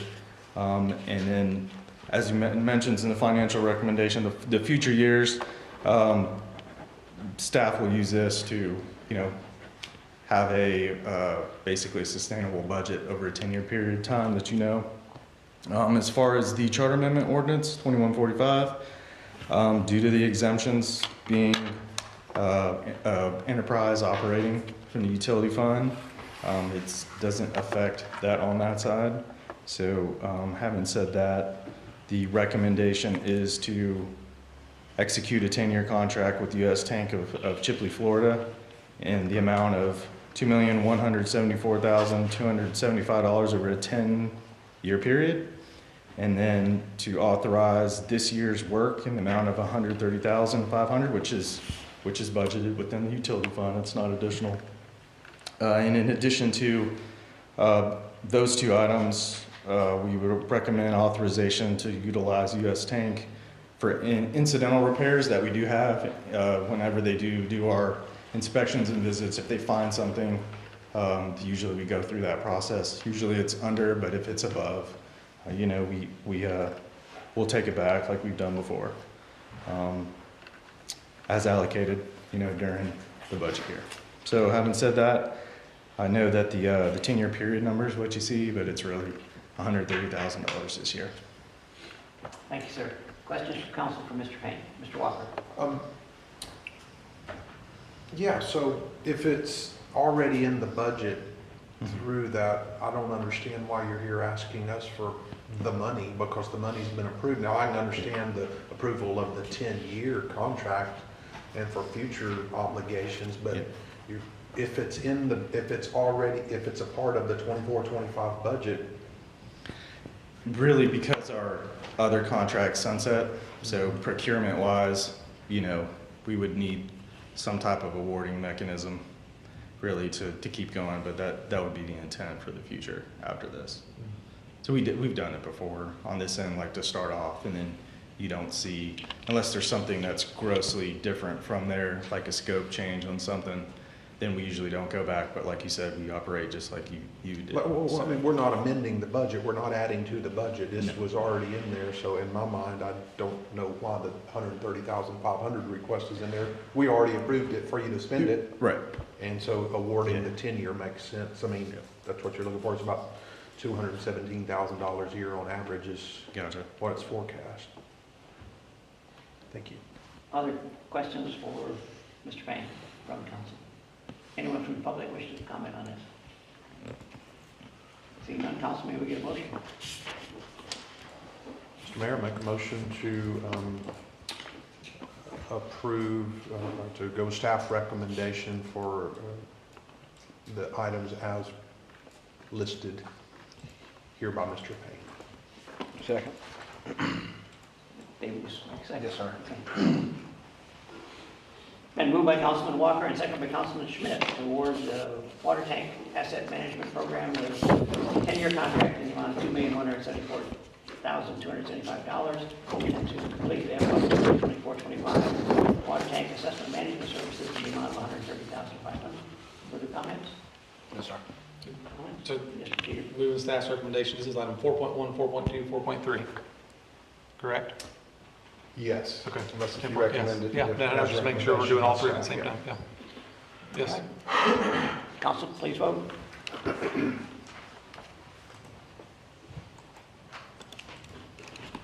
That's passed unanimously. Thank you, Council. That'll bring us to item 12.4, award of city line locating services to Ardura Group Incorporated. Thanks for being here, Mr. guys. Payne. Thank you. Mr. Payne.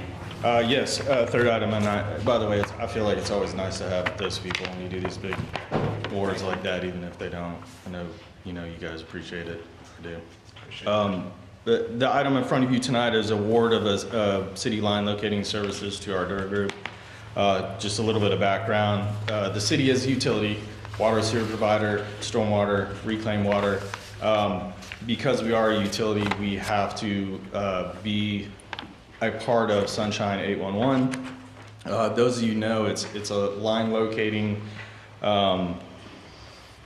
group, non-for-profit corporation that we have on there. Basically it means is like we are in charge of marking our assets wherever they're at. And Florida statutes says that we have to mark those at least 2 full business days on that side.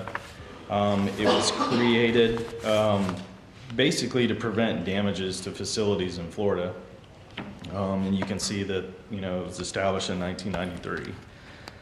Whenever we receive a locate request, it's a member utilities in those areas gets shot out like in a ticket, and then we have up to, like I mentioned, 2 days to respond. And it's law, right? They're required to, or we get penalized on that side. So that's water, sewer, stormwater lines, reclaim lines on that side. During our 24-25 budget process that we started last year, we realized that we had an exponential, and you guys know, we had an exponential increase in these 811 tickets because of the fiber companies coming through. We had 2 large scales. Basically, we've marked the city twice over just with those 2 contractors working the telecommunication side. And it was all over. The system broke, basically. You're 1 or 2 guys that you have that are designated to do so. You can't basically fulfill your obligations. So it's been the talk of the utility world for here in the last at least 2 years. We realized we had some retirements, we had some turnover, and to get somebody trained, you don't just go let them mark, the city's transmission main, right, with a week of training. Like, that's stuff that takes a while to do. So it came to be a point where, we had 35-year employee, knew where everything was, and we know where everything was.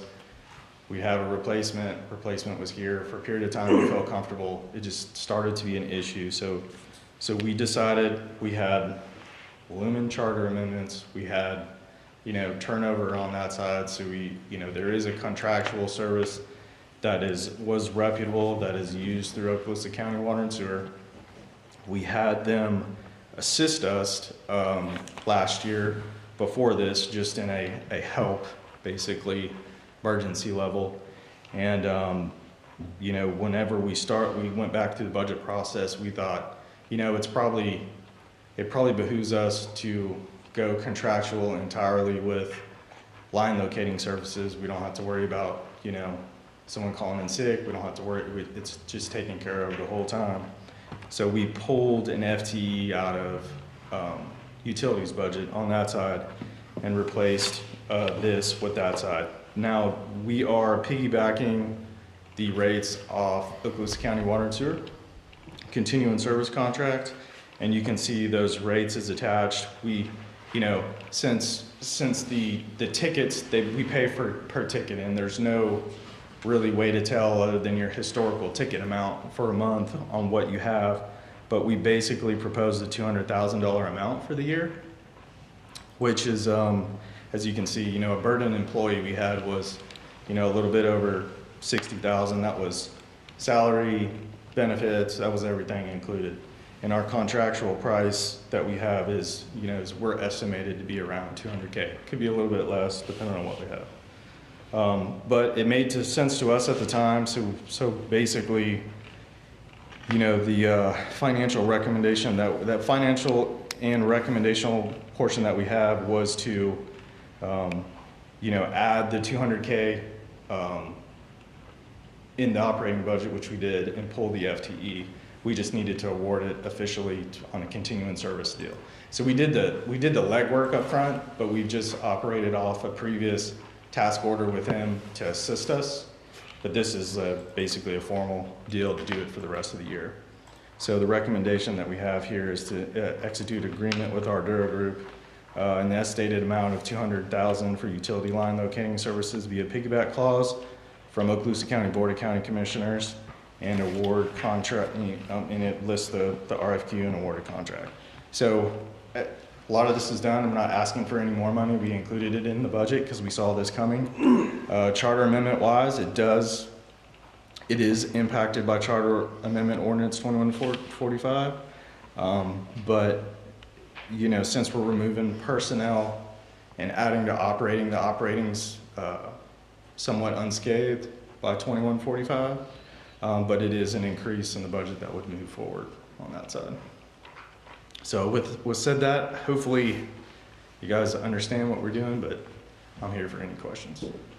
Thanks, Sue. Yes. You said it was like per ticket cost, so that's not guaranteed that they're gonna exercise that whole 200,000 amount? Correct. Okay, all right, thanks. Mr. Walker. I didn't understand that. What was it you asked? And Confirming, I think he said that it was per ticket. Per So almost ticket. kind of like a, I guess, time and expense type structure. It's not fixed price. Where they're So not, if they perform less than you were expecting, the total cost might come in at 100, 125, or are we guaranteed to spend 200 under this contract? No, it's for work performed. So, like, let's just say like December, I think we saw December, and I think it was about 16K that we had based on the ticket prices we had. You know, you can multiply that out through the remaining of the year. But yeah, if we're under, then we're under. We're not it's not 200, it's actual amount per ticket numbers on that side. Thank you. Thank you. And so, you know, I know about all of the fiber stuff. We all know about them that's been going on, and that required marking by us in our city limits. Is that correct? Even bigger than the city limits, all of Cinco Bayou, and then, you know, our lines go through the county too. So you can imagine it's through unincorporated Okaloosa County, all of Cinco Bayou, and you know. Are any of those costs recouped by the digger? No. There's no unless fee to them for us to come out and mark them for them. They get it as a free service. Correct. Which saves them from hitting our lines, which they have to pay for. That's correct.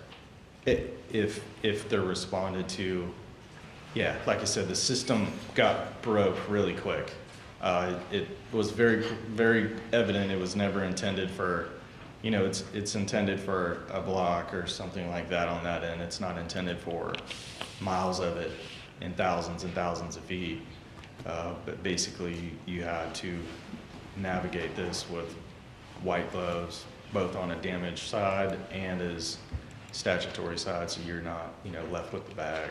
There's no way we can pass on that, a cost to the diggers for such services? I mean, I just was reading here, that was the first thing, Cinco Bayou and parts of unincorporated county. I'm like, well, yeah. Why isn't the county doing it? Why isn't Cinco Bayou doing it? Or why aren't they reimbursing us for our services that we're performing on their land? Right, so we're marking our asset, right? It's not theirs. So we're trying to prevent the damage to our city-owned stuff, basically. So, but I will say that, you know, there is substantial, I call it substantial damage invoicing that has occurred, you know, for broke things, whether water or sewer. Even when we mark them, they still break them? Oh, yeah. Okay. Yeah, that's been the topic over the last 2 years, I I think. know, I'm like, this doesn't make sense to me. Yeah. We're doing It's it not fun. as a service to the contract to save them money while it's costing us money. I'm like, you guys should be paying for this marking of the service so that you don't damage our multi-million-dollar thing. So you pay us the $200,000 for, not the 200, but each contractor. I don't know, it just seems out of whack. I will say on what we involved, I think it's important to say, what we involved into is we couldn't keep up with the load. Nobody could. Sure. So we allowed a private locator, and then we would confirm what they did for a period of time. But still then, I mean, there was, you know, damage went down, but there was still damage every once in a while. Is there a permanent record now of, you know, that stays on file, so when the next person wants to dig there, that we go, oh, here they are? Yes. So this is, I think it's important to say too, this is with a right-of-way permit being turned into us, and this is with our staff marking our utilities on it for assistance to whoever has it. And, you know, we make it a rule that, hey, you got to have it with you if you're there. But this new, call it craze, where anybody could get by a directional drill, quite frankly, is dangerous as all get out. And, you know, we had found where, you know, people don't have it. We've suspended permits. I think we have a couple invoices on the city manager's desk I told him about today, totaling in $60,000. I mean, it's been a challenge, and I think we've navigated. I think there's light at the end of the tunnel. I think we're there, hopefully, but it's still enough to. Yeah, man. Is there a cost for that permit on the right? Is there a cost for the permit? Is there a revenue source from them? No, No? not on us. They just get a permit for free and. Yeah, right. I have to check, Jeff. I don't think you can charge for a right-of-way permit. No. On that. Yeah. So it's like we're hands behind. We're strapped in a lot of different things when it comes to that, and there's substantial protections for telecommunications. They got a strong lobby, and they've made sure that as well. It's all going to satellite. All right, here we go. All right. I got a question. Yes, Mr. Berry. You know, I've heard a lot of people that had problems, you know, like digging the water lines and the fiber optics and all that other stuff, and their line to their house that they're responsible for was affected, and their houses were getting flooded and all that. Is that all taken care of?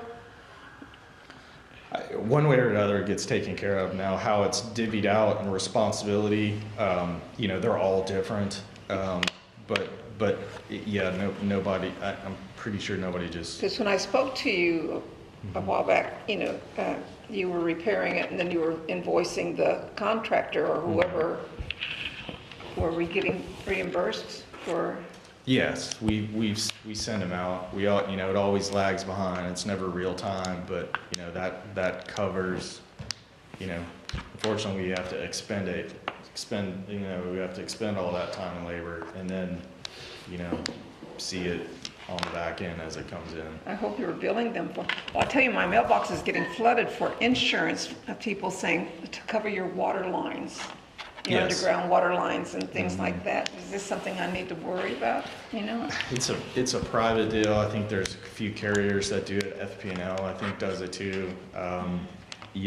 Based on the age and the condition and the material of your stuff, everybody's got to make that decision. I don't advocate for or against, but there's some that will probably get their money's worth around the city, and there's some that wouldn't on the newer side.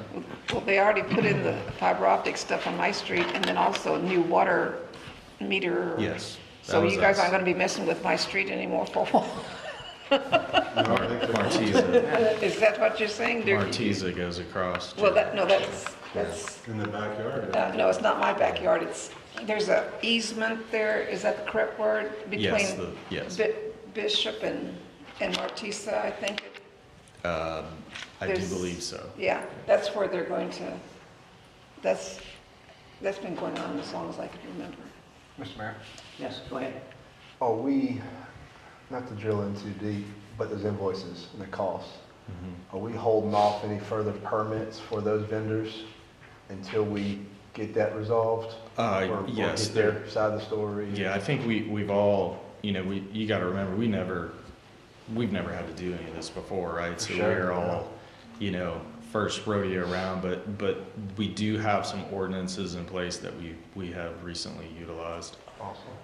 And I ask that because I really respect what quality control your office has been doing with these aggressive, not just one vendor, but multiple vendors that are asking probably for a free rein to go dig as fast and as far as possible. Yes. Right? Yes. And this kind of mechanism where you hold back, or I say you, the city holds back some of the permitting until the quality control and things are put back together and things are made right. And it sounds like there's some things that are not right in a substantial amount of money. And thank you. That's all I got. Other comments from council? Anyone from the public wish to comment on this? Council, maybe we get a motion. Mayor, I move for authorization for the city manager to execute an agreement with the Audura Group Incorporated in the estimated amount of $200,000 for fiscal year 24-25 for utility line locating services. Second. Been moved by Councilman Allegretto and seconded by Councilman Jeter to award the city line locating services to Ardura Group Incorporated. Further comment? Comment? Yeah, I'd just like to say thank you to you, Daniel, because I can only imagine dealing with all the utility, being down a locator and dealing with all the fiber coming in. I know it's been tough. And back to this specific locator, I know we both use it a lot, but I do think long-term, I know it should be the contractor that pays for it, because the contractors know all I have to call is this number, and I'm guaranteed to get a dig ticket in 3 days, and if I hit anything after that, I'm off the hook. So, but I do think in the long run, it probably does save us that amount of money, because most people, before they dig, they know where a gas line or sewer line is. So it balances itself out, but eventually, someone else should have to pay for it. But until then, it's a law, we gotta do it, so, yeah. Any other comments? Council, please vote.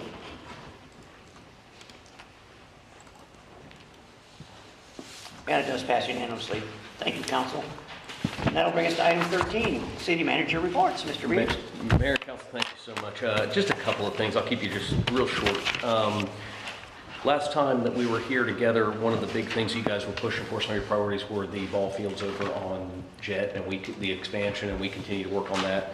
With Mr. Payne's help and his engineering abilities, he has helped us rewrite those technical specifications, because that field is, as you guys know, on some areas are a landfill. And I think in the first bid process, they thought, oh, we may have left some things out of this. So they went back with purchasing's help and Danny's help and really sorted that out, got a great plan. That is just about complete, and I think it will go out like within the week or so. The invitation to bid is ready to go. So I know we've been waiting for that. That's going. One of the things I know that will come forward, you guys, maybe one of the next few steps as this comes out, I think that's a 30-day request, and hopefully it'll be back to us, is we will need some kind of resolution for you, because we are probably gonna have to bond over that money, so we'll need some direction from you on where to go, our ability to go do that. We'll need your approval. So that'll be something we talk about in the future. Update on the referendum. I know you guys received the email. I'll keep that short and sweet. The personnel costs are basically flat so far with last year. We have had some people leave the city that were kind of temporarily holding off on putting a few of those pieces in place just for a couple outstanding things we're concerned about. Expenditures are down actually 8%. I know you saw that, but that's more for the public. I want them to know we are adhering to the 3%, and we're not even increasing the 3%. We're down 8% in expenses. Now those may vary a little bit moving forward, but it's definitely going in the right direction. That's 4 months now, not just the 3 we had last month. So that's compiled on. Glad to see the project over at the Housing Authority moving forward. I met with Ms. Sansbury on y'all's behalf and told her any way we can assist her in those permits. We'll help her any way we can with Chris and his team. I think that's about all I've got. I'm sure Travis has a few more, but he's sick, so we won't have to worry about him until next time. I try to brief him when I can. We have a few upcoming meetings, just again for the public. March 11th, obviously our next meeting, and it will be the election one, an important one. After that, the council meeting. We have the CDB workshop before the regular council meeting next time. Then on the 25th, we have a CRA meeting at 4:30, and then a regular council meeting at 6 o'clock. And I'm not even going to get into... yeah, I'm sorry. We do, the most important one is the new council members. We have a swearing in ceremony on April the 1st, and you guys will obviously, as well as myself and the rest of us, be here. Important night for the city, and look forward to some new people. Yeah. And that's all I have. Dennis, thank you. Yeah, Mr. Walker. We talked briefly, and I sent an email. I want to make sure for my part, everybody else may know it in the public's part, but so you had mentioned that through 4 months we're down 8% under the prior year spending. Actuals at the 4 month mark. That's right. Actual to actual. And so I think it was at the last meeting, and then my late email to you and Nicole was talking about the year view, right? 25 budget, and those columns. Are you saying that none of those affected categories by 2145, general revenue expenses, those that are affected, none of them have an increase? No. Okay. And I can explain that pretty easily, especially on the expense side. That's why the personnel side is so narrowed and so, well, that's kind of what we budgeted, because it's easier, even though we will have, I think we're still going into an insurance meeting coming up. Their fiscal year ends for us May 1st. So they still have yet to tell us if we're going to have an increase next year, their fiscal year, not ours. But if you think about how the city budgets the employees, and this has been kind of their practice, and being that I'm not an accountant, I'll have to have their help on this. But last year, to put it into perspective, they spent $2.5 million less than what they budgeted. And you and I have had some discussions about that. What happens to that money? Well, it goes into an unrestricted reserve. One thing that's good news to you guys is the city has plenty of funding. We have a lot of debt we've retired. We have more that we're going to retire. City's fiscally strong. I mean, but that is, you can see now, even though we had the threat of the 3%, it appears that they're going to be fine, because they typically spend way less than what they budget. Now, tightening up those budgets might be where we need to go. Another thing is, the revenue side is going to grow. So there could be future councils that say, well, we haven't restricted this revenue yet. Could we make some improvements, either remodel or work on our city hall building? That's the last piece really of your current plan to improve all of your facilities is something here. And I don't know, that would be your purview, whether we remodel or whether we rebuild it, either way. But those types of things are on the table. Your new person is going to have to help you with some of those decisions. You mentioned $2.5 million in the personnel side. No, it's on expenses. On expenses for personnel, or no? There's two categories, Payne. There's the expense side and there's personnel. They're broken into two areas.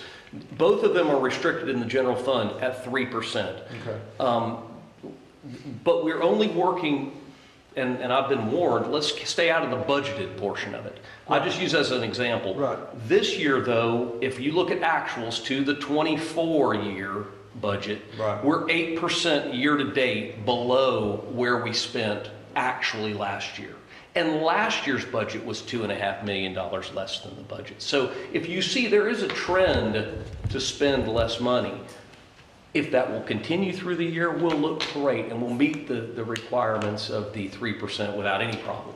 And I don't foresee it because we've begun to, especially in the staff meetings, we've begun to kind of pick some of that apart and had the supervisors that have spending ability begin to start forecasting, hey, do you expect anything outside of the realm of where you were spending for previous years? And they don't. One thing it is, it's a very conservative staff. I mean, they try not to just blow everything they've got. So you can see clearly $2.5 million last year from what they budgeted. They've done an excellent job. I mean, we have excellent people working for us, and they are careful with what they do. And I use an example. I've been to some of them's offices, and you know me, I tend to be pretty hardcore conservative. I mean, some of the office furniture and stuff in there years old. Now, they've had those in their budgets in previous years to spend that money on new office furniture. And some of them just haven't. I haven't got around to it. I'm busy. I'm doing this or that. You know, they aren't really doing what they can. Like I said, the personnel side we're within that, I forget the exact number, but it's within less than 1%. I mean, we're right there. And in talking with staff and Nicole and the comptroller, they've done an excellent job. Those costs are very similar year over year, even though they have had some increases because you have that, unfortunately, and I know this has been in your strategic plan, one of the things is employee retention. We got a 30% turnover here at the city. We're unfortunately, you know, we're losing a few more people now. We hate to see that. It costs the city money every time someone leaves, but we do have a heavy military community, and a lot of times we have a spouse or someone working for us that tends, we have a little more turnover than the average, but in general, it's a great place to work. And even though we are, you know, I'm not ready to announce, but we're going to lose a few key people here, but the important part is we offer a great benefit, and we are holding salaries and benefits where they should be in this organization, and those things will be attractive to other people that will do good work as these other employees have done for our city. So we're doing what we can. And I like to think, I hope that I'm doing a decent job for y'all, but there's a lot of moving parts in the city, but the 3% is what you guys prioritize me with. I hope to think that I'm trying to keep a close eye on it, which I am. And again, getting things ready for your new person, whoever that may be, that is moving forward. If you don't mind, I'll take one more second. An update on that I don't know that you guys have received. We have received a lot of interest. At first, we just had a handful of people, maybe 6 or 8, but I know in the last 2 weeks they've received maybe 18 or 20 more. And from what I understand from the third party that's gathering that information for y'all, they expect most of the applicants to come in this week. I don't know, because they're, you know, obviously someone's not handling us. HR is not handling that. They're just assisting. So you're going to have a big, just to bring the pool back to you guys, they're going to make their hard cull of those people next month. They'll have the whole month to do deeper background checks. They have done some as they've come in, but they'll finish up with that, and they'll do more of a deep dive into the people, give you guys a good pool to choose from. I think narrow that some for you. I'm not sure what the final number will be, what you will decide from. You guys will do probably some phone interviews and things like that just to bring it up to speed, and then they'll come here, the final group that you guys like to select. And I think it's the most important thing that you'll do while you're an elected official is selecting who's going to sit in this chair. And it'll be exciting for you, and I think it'll be a good experience, and hopefully we'll get somebody that's really good for the city. Thank you. Thank you, sir. Thank you, Mayor. Mr. Burns. Okay, actually, I do have a few comments tonight. First off, just on the actual litigation report, if you've been paying attention to it over the last 6 months, it's been getting whittled down quite a bit. In fact, there's 4 civil cases listed on it today. It's actually going to be 3 next month because Eric Krebs, the litigation attorney for the Jackson Land Trust case, he also represents the city on a couple of the other matters, defending the city. The insurance company's hired him to defend the city. He's able to get a dismissal in this Tipton case back on February 14th. And then actually another case, which I do need to actually announce an executive session on now. We're kind of getting close to maybe settling it, but I do need to announce an executive session in case number 2023 CA 000524, the City of Fort Walton Beach versus Sunbarn Thongping, and that's spelled SUNGBARNTHONGPAEN. It's a code link foreclosure, and I would like to get a motion to have an executive session on March 25th at 5:30 to discuss potential settlement opportunities, litigation costs, and the attendees would be the city council, the mayor, city manager, Ms. Copper, myself, and a court reporter. And so I just need a vote to approve that executive session, and we can obviously at the executive session go over more details with you or talk to you one-on-one. And 30 minutes is all you need on that? 30, we probably actually 15 if you want to 5:45. Will you give us, it takes a few minutes to set up for the next meeting, so. So it was 5:30, sounds like. Is that? We got a CRA meeting from 4:30, so if we get, okay, yeah. Just making sure it's on the calendar.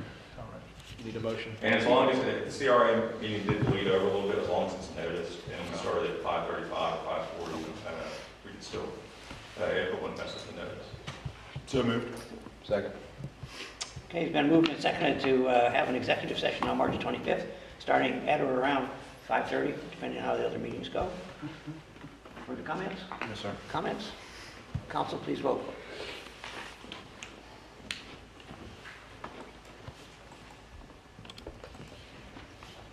Does pass unanimously. Thank you, Council. We will have a meeting at about 5:30 on the 25th. And I do have another update. Ms. Cotton touched on this at the last council meeting, and something that has been brought up to me and I covered before. We don't think at this point in time there is sufficient grounds to file a civil suit on the one short-term rental case that y'all expressed a lot of interest in. But we have, in the interim, drafted a draft short-term rental ordinance that we were going to forward to staff tomorrow that we just kind of want to get some maybe direction from you right now. If you want to get that in front of y'all as soon as possible, we can work with staff to get it at the next possible meeting. It does have a land use component to it, so it would have to go before the LPA. So we'd be looking at if you either, if you wanted to set a March deadline for the second March meeting, it still would be required to go into April because we'd have to hit the April LPA meeting in between. But if y'all have any, do you want to make this a priority? If you do, then we'll get the staff to get it on. Do you need a motion for some? No, just make some direction from if you want to do a motion, then we have to get it back though by a certain date. So if you want to make a motion saying you want us to bring it back to you by the second March meeting, then we have to do that. But if you just kind of give some head nods, we'll do our best. Yeah, bring it, motion to bring it back by April. Okay, by April. Within that, and you said you're about to get it out to staff tomorrow anyway, so that's some time for you and staff to play with it. Right. Okay. So there's a motion to bring it back in the April timeframe, I'll second it. and Mr. Berry seconds it. Further comments? Yeah, are you referring to the one on Beachview? Is that the? Correct. Yeah, okay. So we got a motion and a second to have that brought back to us as soon as possible in April. Further comment?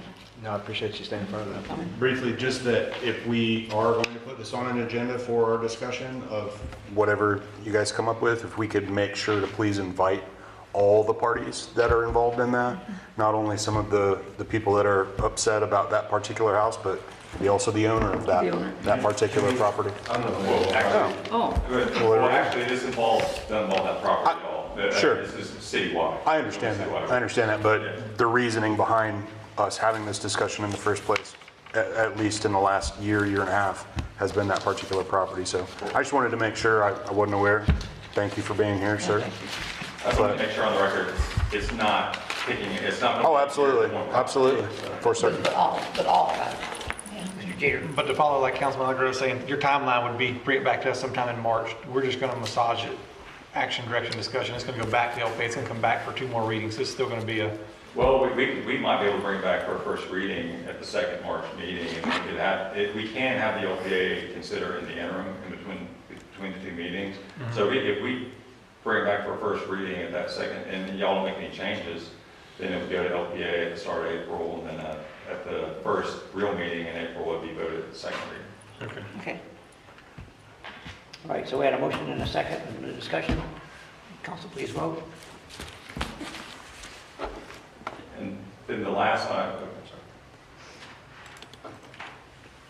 It does pass unanimously. Thank you, Council. Go ahead. I don't know if I'm taking Dennis's thunder on this, but I did want to just announce, now, I don't know if y'all are aware that the Montessori School did exercise their option to purchase the property.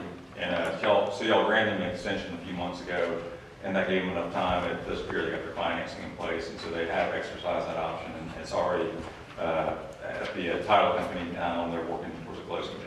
Yeah, good for them. Good, thank you. And that's it, Mayor. All right, thank you.